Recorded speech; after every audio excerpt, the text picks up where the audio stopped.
So guys, blogging করতে পারবেন না, অনেকগুলা ফোন লাগে, অবশ্যই অনেক কষ্ট হয়। আপনারা দেখবেন এক হাতে একটা ফোন দিয়ে ভিডিও করতেছি ভাই,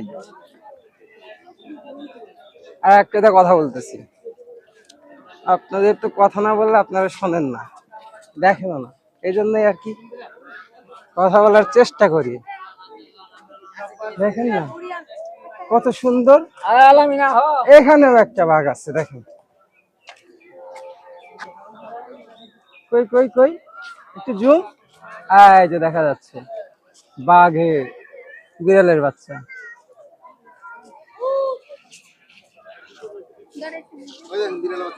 হ্যাঁ হ্যাঁ, বিড়ালের বাচ্চা দেখছি তো।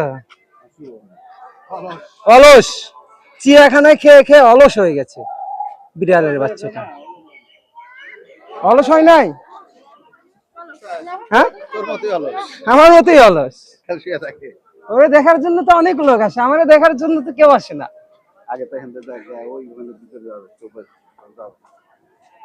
না, দরকার নাই, চলেন।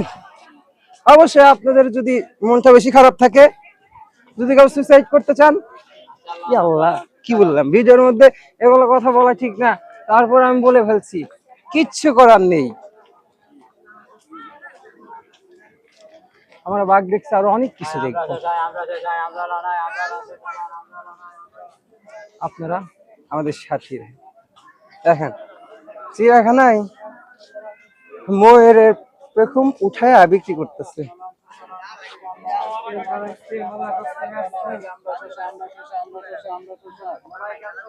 আপনারা ভাবতে পারেন